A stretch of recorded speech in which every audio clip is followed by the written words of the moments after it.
And he ultimately turns to the idea of business and money and where we are doing these things, and are we actually thinking and trying to determine God's will before we jump into something that we haven't yet discussed with God or discussed with his word or gotten counsel for. And he says that when we do this very thing, what ultimately that is showing God and others is our pride.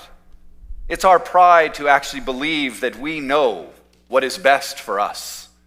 And so James points out very clearly in this text when he tells us that we are just mist and that we vanish to nothing. He's clearly putting us in our place and putting God in his rightful place. But as you well know, and as I know certainly, that when we are in situations when we have to make decisions, we will lean into our own experience.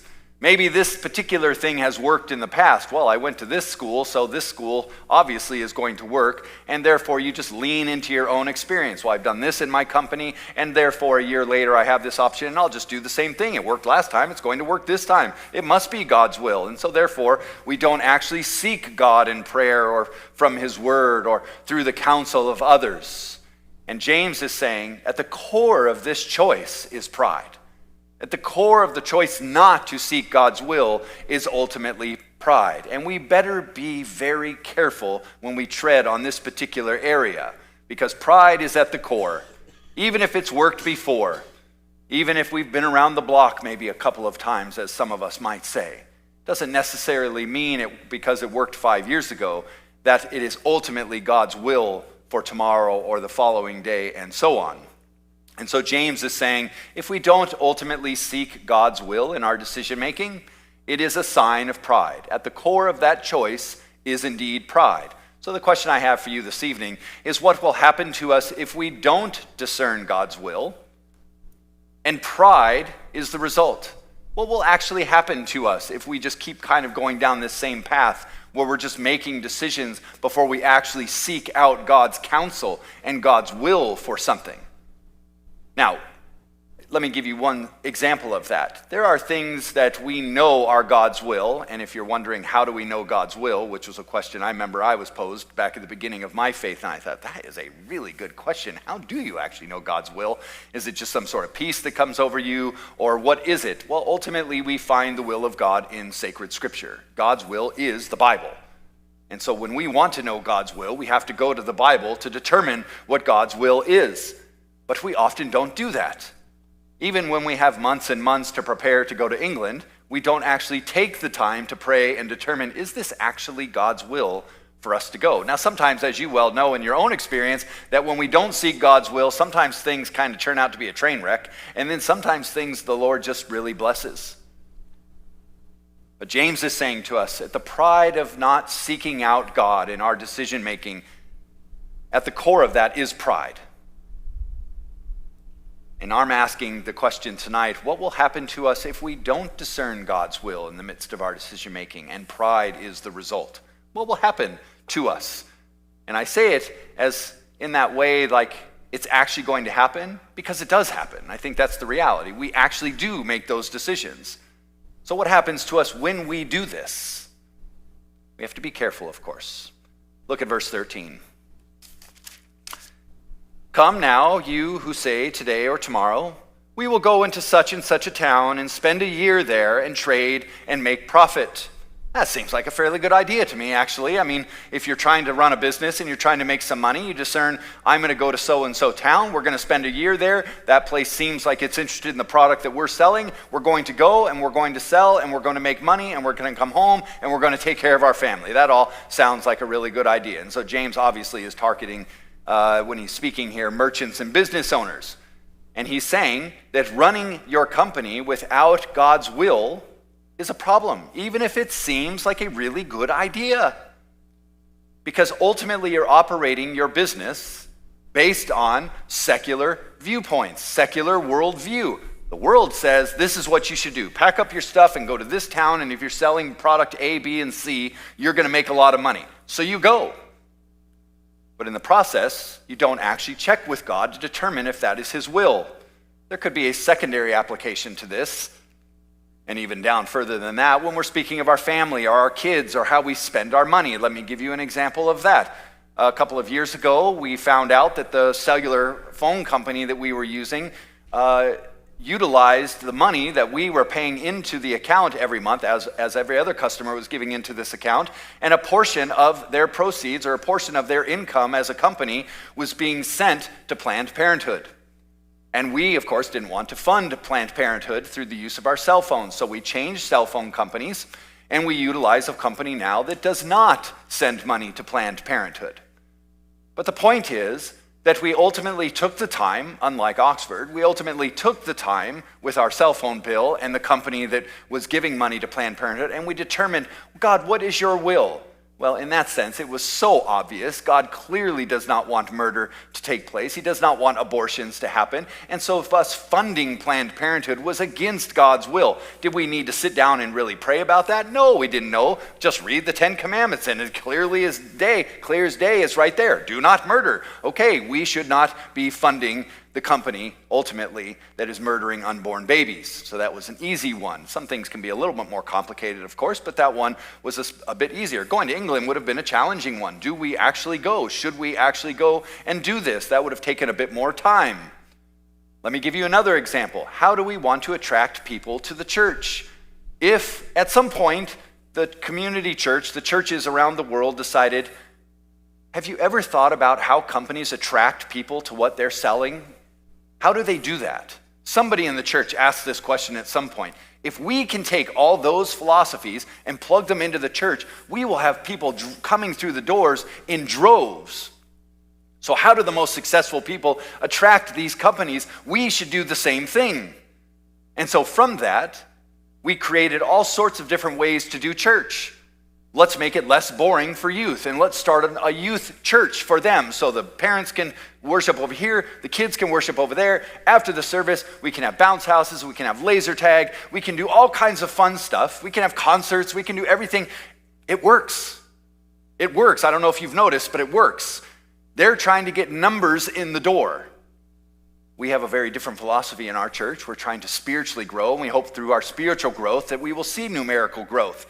A very different philosophy, but you can see how they discerned that at some point, ultimately they saw businesses that attract people, they adopted that philosophy, and they grow these huge churches through doing this. It does work if that's your focus. If your focus is numbers, that does work. Look at verse 14. It says, yet you do not know what tomorrow will bring. What is your life? For you are a mist that appears for a little time and then vanishes. Do you see? He's putting God in God's place, and he's putting us in our place. We don't know what's going to happen tomorrow when we make these decisions without determining God's will, but God certainly knows. And so why wouldn't we go for the future of our business or the future of our family or the future of our kids or the future of our spending? You see, the world makes its own decisions, it's got its own will for all things in life. And the world functions a particular way. And if we make our decisions without knowing God's will, James is saying, you are prideful just like the world is prideful, thinking that they've got it all figured out. But in the process, of course, we forget God's sovereign provision that he ultimately is governing the world with. And he says, don't forget, brothers and sisters, you are just mist. You are just dust, he might say. And so we can live as if we know the best way forward, just like the world. And James saying, that is really prideful. So make sure you're in the right place and God's in his right place. As Romans 9 would tell us, he is the potter and we are the clay. We are the dust and he is the creator. We are the mist. And he, of course, is God. And so life is frail. He's saying life is frail and God is in control. And so if you want to make good godly decisions, you have to go to God to determine that will. Don't be so presumptuous in your decision making, because it ultimately at its core is telling you that you are filled at some level with pride. God sits in the heavenlies and we are just but mist. And sometimes we can live without seeking his will. And we are prone to actually do that day in. Think about how many options we have to pray about determining God's will, and we actually don't. Again, I'm not saying whether I should use ranch or olive oil or whatever on my salad. I'm not talking about silly things. I'm talking about something a little bit more substantial than that. And I think James is trying to get at the heartbeat of just making sure that we are in our proper place. A friend of mine came to this very question probably a year or so ago. He is very much in fitness and in fantastic shape for a man that is nearing 60. And he came to me one day as we were in the midst of our conversation, and he said to me, "It sounds in our conversation, Dan, like you don't believe that by working out and eating well that I can extend my life." And I said, "Absolutely not." And he said, "Really?" And I said, "No." And he's a believer. He just didn't know, and he just didn't know this position. And I said, "Of course not." I said, God determines when we are born, where we are born, who our parents are, all those things. Certainly God is going to determine the exact moment that we die. So you don't believe that if we work out and eat really healthy, we can extend our lives. Absolutely not. God has got total control over what happens to us from beginning all the way to end. Quality of life is very different than quantity of life. We can certainly increase the quality of our life by working out and eating well and all of those things, but we will not extend one day past what God has determined. And so we should recognize that our lives are not in our own hands. They're in God's hands, and we should be very thankful that they are in God's hands. And our response to those decisions and our response to those things in life comes in verse 15 when it says, all right, I can't find verse 15. My eyeballs aren't working very good. "Instead, you ought to say, if the Lord wills, we will live and do this or that." That is very much like what people say, isn't it? If God wills. I'll be there tomorrow, Lord willing, we might say. Now that gets a little tiring when somebody says after every single sentence they say, Lord willing, I'll be over lunch tomorrow, Lord willing. I'll be with you tonight to prayer, Lord willing. Now, I mean, yes, amen, that's good theology, but it does kind of wear on you a little bit after a time. But I get the point. That is good theology in that sense. But James is ultimately, again, bringing us back to the idea that we are missed. When he said, if the Lord wills, he is speaking of Yahweh here. He is speaking of the term that they would have used in the Old Testament, specifically talking about God who is the creator and the sovereign provider and sustainer of the entire universe. He is trying to get us to see that it is indeed God who we are praying to, who we should be praying to, and ultimately will give us his will when we come to him. But we are prone oftentimes, of course, to go forward on our own and make those decisions. But it is ultimately God's sovereign provision, as our shorter catechism tells us. God's works of providence are his most holy, wise, and powerful, preserving and governing all of his creatures and all of their actions.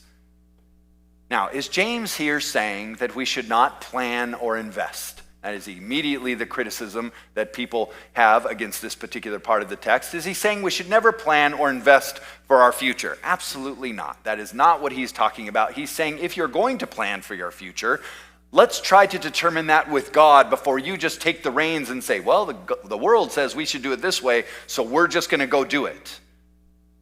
James is just saying, could we just pump the brakes a little bit and pray and determine if this is ultimately God's will that you should be investing with this company or this person or that person? Could we just slow down? He's not saying no to it. He's just saying, could we just pump the brakes a little bit and slow down? Because our hearts and our heads can be filled so much with our own cares, rightly so, and for our families and for our friends. But as you well know, God's providence can throw all of those things in quite a confusion at times beyond our wildest dreams when we try to plan out certain things. And James's point is that all that we do should be done with a submissiveness to the dependence on God, not our own wills, but God's will ultimately. And so if we decide the who and the what and the where and the when and the why, if we're the ones making those decisions or regularly making those decisions, who then is actually God? If we're not actually seeking counsel. Now, Gary Potma and I were together just recently because you may know that Gary was in the hospital, then he went to rehab in Holland, and we were sitting in his rehab room, and he was leaving the next day, and I was trying to gently encourage the people that worked at the rehab place to let the man go home. He's been in enough hospitals all year. Could we just do it a day earlier? And the lady was like, no, we can't. We've got a lot of paperwork to do. I was like, that's really a bad idea. That's just a bad reasoning. I really wasn't comfortable with that. I said, the poor man has been in so many hospitals. Could we maybe just get it done? Like, is there a possibility of doing that? And she basically just told me no, you can just, sorry, Pastor, just keep your mouth shut and you can just pray with Gary. We'll take care of our job. You take care of your job, was what she was ultimately saying. And in the process, she shared with me that she is involved in a ministry in Holland. And so immediately I thought, oh, she must go to church. I was very interested. I wondered if she went to our mother church, Covenant Presbyterian, that was once our mother church in Holland. And I said, well, where do you go to church? And she looked right at Gary and I, and she says, I don't go to church. And that actually took me aback a little bit. I actually thought she was going to say, I went to church somewhere. And she said, God is everywhere. I don't need to go to church. I pray to God, but I really don't have any time for God. And so Gary and I looked at each other, and with a bit of disdain, she looked at me and whipped out her little pocket thing and her pen, and she looks at me and she goes, and she got kind of the implied message, okay, what's the name of your church? And she was going to write it down just to appease me, to put down the name of her church, or our church, in her book, and then never come to our church. And I said, oh, we're over in Granville. I'm guessing you probably live over here. She's like, no, I would never go over there to go to church. And then Gary and I both looked at her and we said, rather than kind of maybe argue, or not argue, but even just kind of get in some sort of discussion about church and going to church, we just said to her, I think it might be a good idea that you seek God's will about your decision. Seek God's will about your decision. Do you see, she made it based the who, what, where, when, why, and how. All she made that based on her own discernment and her own determination and her own power, never deciding to say, God, what would you desire for me to do? And that, again, is one of those easy questions. Does God want us to go to church? Well, come on. You don't have to read the Bible very long to know that God wants us to be in church. But for her, she obviously wasn't there yet. And so it was ultimately just gently giving her a little nudge to say, what does God's will say about this? Not what Gary and I say about it, but what is God's will? And then we left it at that. And so, brothers and sisters, what will happen to us if we don't discern God's will in our decision making? If we just make decision after decision? James is saying pride is at the core of that. What is the result? What will happen to us if we continually make this decision, the decision-making process, without God involved in it? James is telling us when you fail to discern pride in your decision-making, when you fail to do that, the more it's going to reign in your life. That's the beauty of decisions. It's one of those things that we do how many times a day? And again, I'm not saying we need to pray about God's will about every single tiny little thing, but I am saying that it needs to probably be more often than we're currently doing it. And James is saying if we don't do it enough, the more that pride will start coming into our lives, more and more and more. It's obvious, isn't it, that we just make more of those decisions on our own. It's our own pride, and it just builds and builds and builds. Before you know it, we are ultimately making all the decisions without God, because sometimes more experience means less God. As we get older, we can lean into that experience and say, I've done this 5-10 times already. I don't even need to ask God about it. As one man said, achievements depend on God's will, not man's plans. And so ultimately, when you fail to discern pride in your decision-making, the more that pride might just start reigning in your life. God's sovereign provision should prevent our prideful decision-making. We should be mindful of his sovereign provision. And James is saying that prideful decision-making that we can make sometimes it's just simply not seeking God's will in our lives. And it can so easily just kind of creep in and slowly just build. Before you know it, it's everywhere in our lives. Maybe you are a younger person in life and you are seeking a new job, or you're going to a new school, or relationships, or money is opportunities are supplying themselves. Listen to this quote for all of you younger people that believe just an open door is God's will. That is very common among Christians. God's opened the door, I'm walking through it. Brothers and sisters, let me just tell you, not every door that we're walking through is opened by God. So don't just automatically walk through it. Listen to this. It says, take on no affair without consulting the will of God. Especially as a young person, but even as an older person, because we can so rely on the past. And so you know what the relationship is between decision-making and pride? When we start looking at those two things and start figuring out what is the relationship between decision-making and pride, why is James saying those two things connect? He's saying they connect because we need to be in submission to humility. This is all about humility. It's not necessarily decision-making, and it's about decision-making and it's about pride, but it's ultimately at the core, if we want to keep going down, it's ultimately about our humility and our unwillingness to be humble before God and saying, I want to submit to your will and not my will. As Charles Spurgeon said, humility is the proper estimation of oneself. We need to have a proper estimation of ourselves. That's humility. We have to discern it. We have to understand it. This is indeed humility, and we need that estimation of how we're making decisions. How do we make decisions? Are we just doing it without God's insight at all? Some things we don't need to do. Should we be going to church every Sunday? Yes, because that's what God's will says. It's just clear as a bell. Other things aren't as easy. Should I send my kids to a private school, homeschool, public school? Those things aren't as easy to make decisions on, and it takes time. And so we should be trying to discern God's will. And so this principle, this idea of humility, of course, lays at the heart of the gospel. When we humble ourselves and lay down our pride and our achievements and cast ourselves on Christ by faith, we are exalted. Look at chapter 4, verse 10. Humble yourselves before the Lord and what? And he will exalt you at the proper time, if you want to add some words. As Richard Sibbes, the great Puritan, says, poverty takes away the fuel that feeds pride. And what Richard Sibbes is saying is, humble yourselves. Poverty, he's not talking about giving away all your money. He's talking about poverty. He's talking about humble. He's talking about a humble, contrite heart. And when we don't fuel the other areas of life, we kill that pride. But he's saying humility will kill that pride. I think I said those wrong. But humility ultimately will kill the pride in us. Humble yourself. Discern where the pride is in your decision making. How many decisions am I not praying about? Don't let pride reign, or it's going to reign in us. God resists the proud, but gives grace to the humble, as Micah tells us to walk humbly with your God, because pride is one of the greatest evils in our lives. As James Smith says, to indulge in pride is to nourish a serpent in the bosom. Stop walking through life making one decision after another without God's help. We need to stop relying on our own experiences, even if we've had good experiences in the past. We need to stop walking through those open doors. Stop walking through those open doors.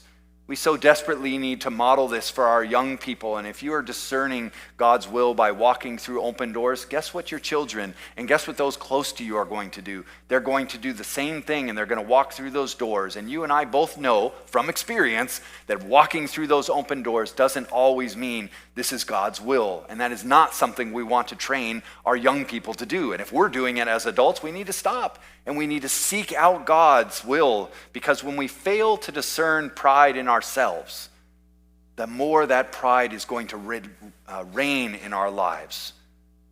And that means we need to humble ourselves. We need to humble ourselves and wait on God. We need to submit to his word, which is where we find, as I mentioned a little bit ago, where we find his will. Because this kind of humility, guess what this does? This waiting on God, it produces a personal discipline in us. It develops a dependence upon the Lord. It will reduce pride at major levels and minor levels as well. Ask for his will to be done on earth as it is in heaven. Isn't that what we ultimately want?